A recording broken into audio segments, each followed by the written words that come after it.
참 어린아이들, 그러면 우리는 순진한 사람 이렇게 생각을 하는데 더 중요한 것은 여기에 어린아이는 아주 갓난아기입니다. 갓난아기의 특징은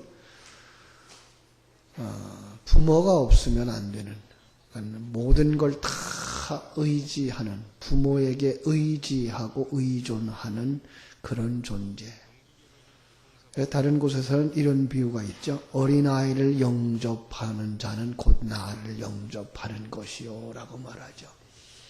같은 비유입니다. 어린아이를 영접한다는 것. 유대인들의 사상 속에 영접하는 것은 그를 나의 힘의 근원으로 삼겠다라는 그런 것입니다.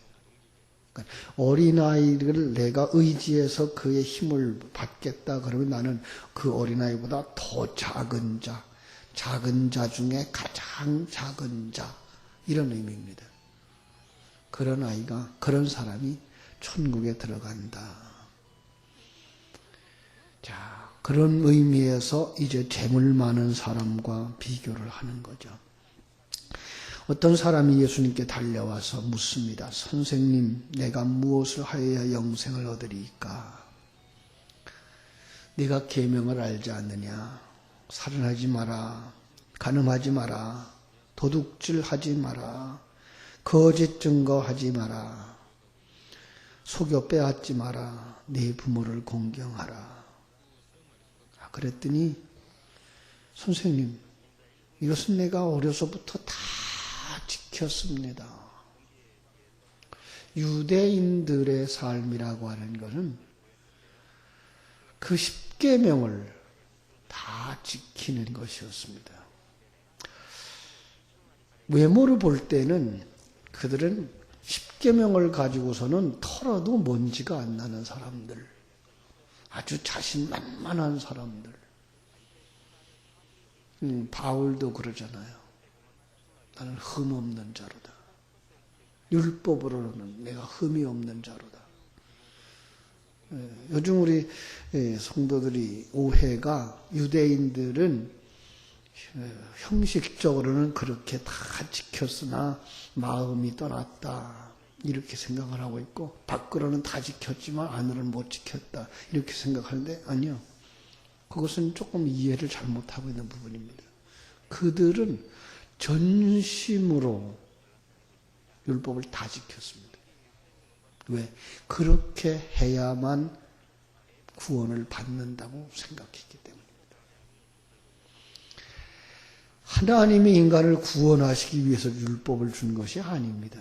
그리고 그 율법이라는 개념은 보이는 이 모든 세계를 말하는 것이지 그 10가지 항목이나 그들에게 주어진 율례와 규례를 이야기하고 있는 건 아닙니다.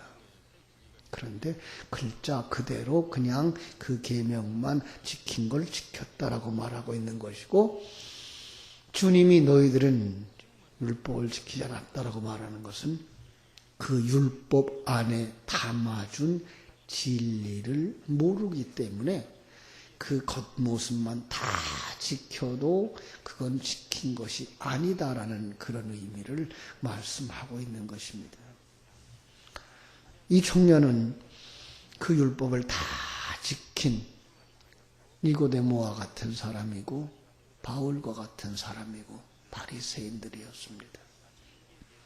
그랬더니 예수님이 그를 불쌍히 여기시고 사랑하사 이렇게 말씀하시죠. 네게 한 가지, 아직도 한 가지 부족한 것이 있으니 가서 네게 있는 것을 다 팔아라.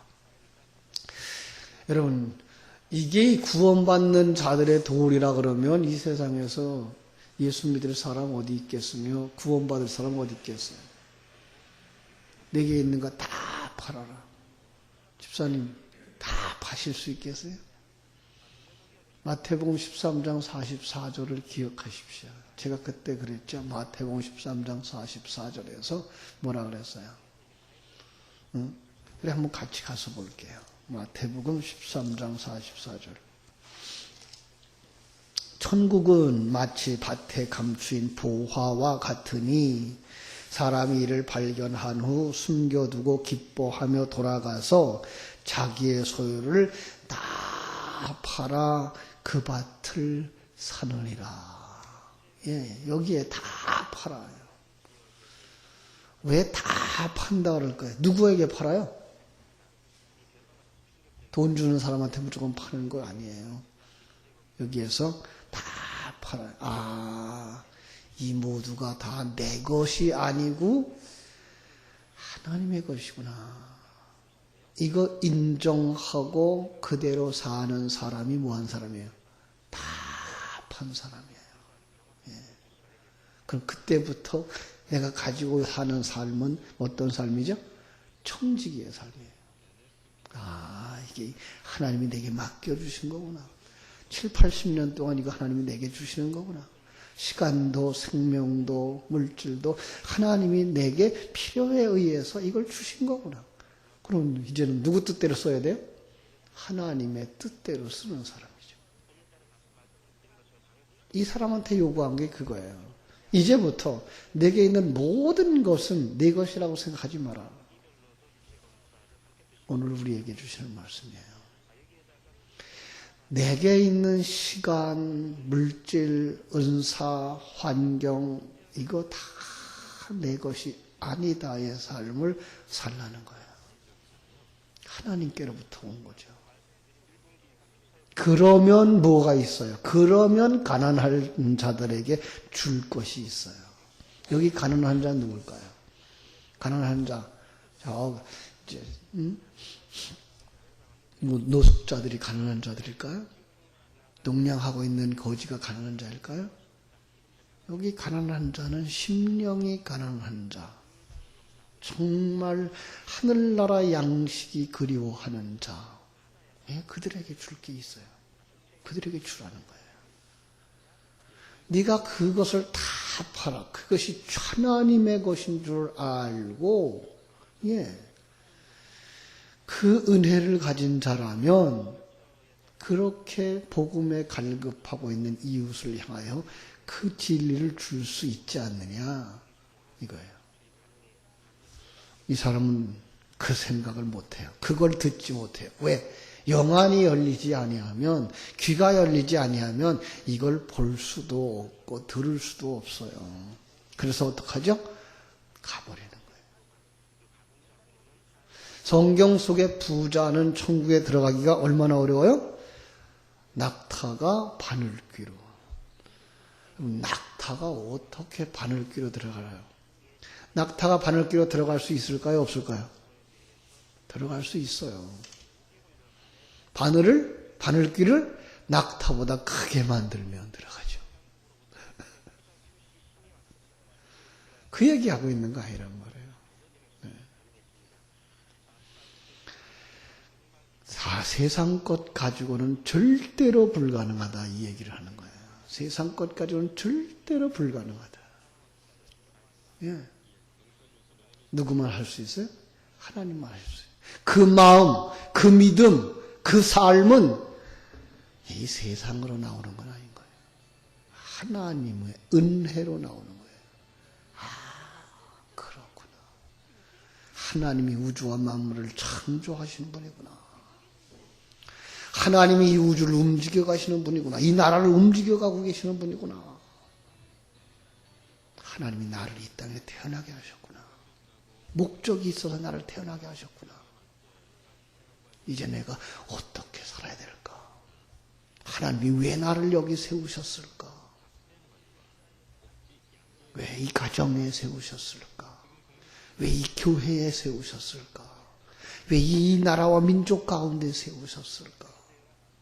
내게 주신 은사와 능력을 가지고 거기서 빛을 발하라고. 일어나서 빛을 발하라고. 예수 생명 가지고 거기서 살아가라고. 이 가정 속에서 내가 예수 생명이 되어져 주일 주신 말씀처럼 하나의 미랄이 되어질 때 나를 통해서 내 가족이, 나를 통해서 내 자녀가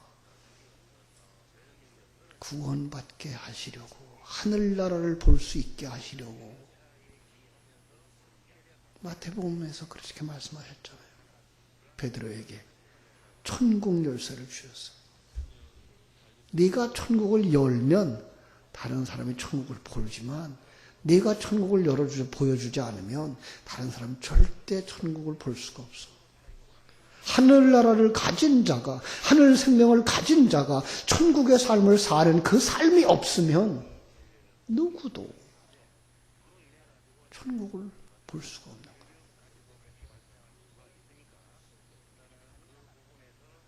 참 한국교회 기독교 150년에 관한 역사가 있습니다만, 150년 가까이 되는 역사가 있습니다만, 그 속에서 정말 이 복음을 누리면서 사신 분들이 얼마나 있을까? 있었어요. 보이지 않아서 그렇지. 오늘날 와서는 성장이라고 하는 부분에, 그리고 세상에서 복 받는다고 하는 생각 때문에 그 부분이 전혀 보이질 않는 거예요. 있어도 못 보는 거예요. 예. 보여주는 어른들도 점점 보이질 않고요. 안타까운 거죠.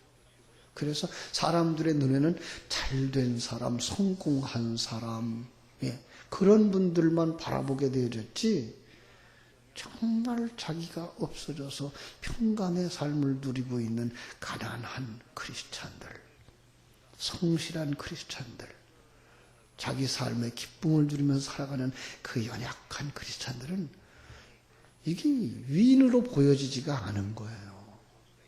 믿음 좋은 사람으로 보여지지가 않은 거예요. 목사님들의 모습만 나타나고 장로님들의 모습만 나타났지, 평신도들로서 정말 가진 것이 없는데도 불구하고 그 마음의 기쁨을 가지고 평강을 누리면서 천국을 소망하면서 사는 어른들이 신앙의 위인으로 떠오르질 않은 거예요. 자, 이제 우리의 눈을 다시 돌려야 됩니다.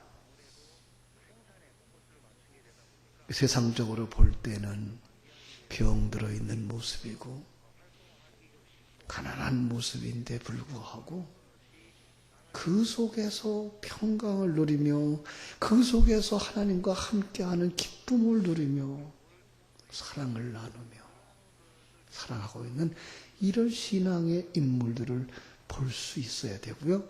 그러한 인물이 되기를 위해서 우리가 노력해야 됩니다. 가장 중요한 건 앞서서 먼저 보여주는 어른들이 되셔야 됩니다.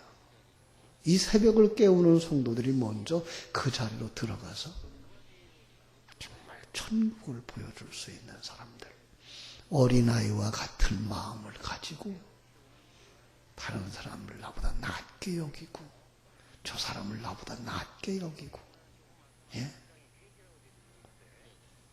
그리고 가진 모든 것들에 대하여 자랑스러워할 것이 아니라 감사히 여기며 하나님의 것으로 여기고 하나님을 위하여 사용하고 하나님이 기뻐하는 곳에 사용하면서 정말 하나님의 뜻을 따라 살아갈 수 있는 사람, 바로 여러분들이 그런 사람 되어지기를 주님의 이름으로 축원합니다. 기도하겠습니다.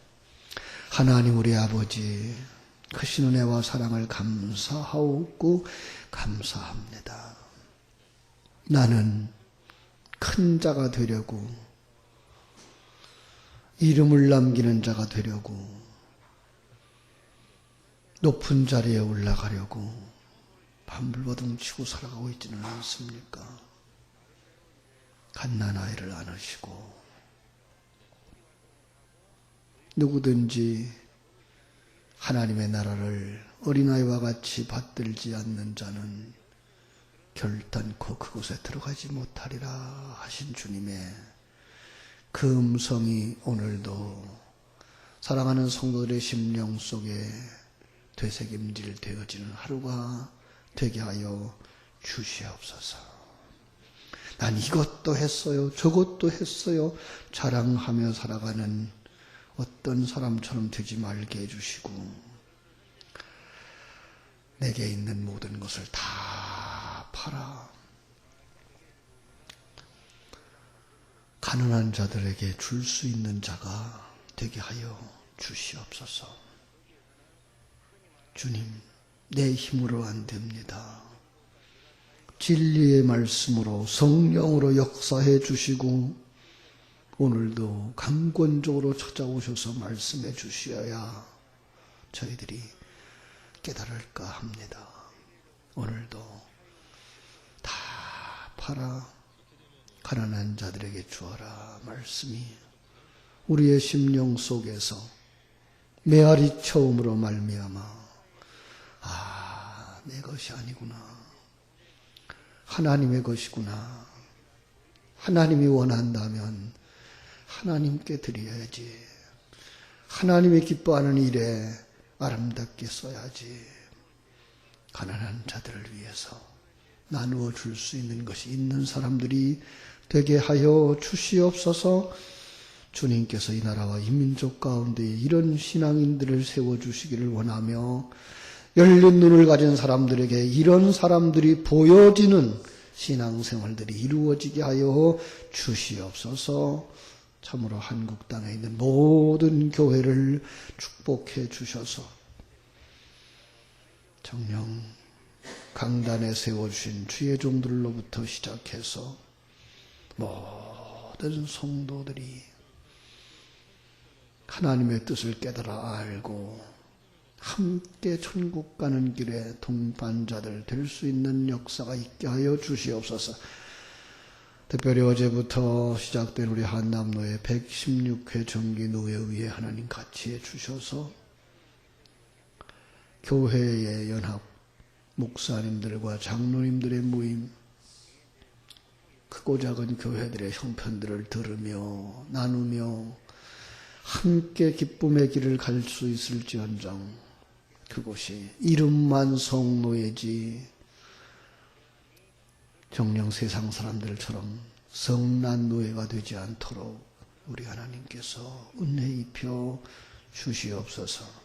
문제 있는 교회들이 있어서 안타까워하고 있는데 하나님께서 그 교회 위에 은혜를 베푸시되 앞장 서 있는 사람들이나 그 아래 서 있는 사람들이나 아버지 하나님이여 붙들어 주셔서 너무나 큰 상처받지 아니하도록 주님께서 은혜 입혀주시고 역사하여 주시옵소서. 오늘 하루도 저희들이 서 있는 그곳에서 하나님의 은혜가 넘치는 하루 되게 하시고 시간 분분초초마다 오늘 주신 말씀을 묵상하며 승리할 수 있는 하루가 되게 하여 주시옵소서. 예수님의 이름으로 기도하옵나이다. 아멘. 하늘에 계신 우리 아버지여, 이름이 거룩히 여김을 받으시오며 나라에 임하옵시며 뜻이 하늘에서 이룬 것 같이 땅에서도 이루어지이다. 오늘날 우리에게 일용할 양식을 주옵시고 우리가 우리에게 죄 지은 자를 사하여 준 것 같이 우리 죄를 사하여 주옵시고 우리를 시험에 들게 하지 마옵시고 다만 악에서 구하옵소서. 내게 나라와 권세와 영광이 아버지께 영원히 있사옵나이다. 아멘. 자,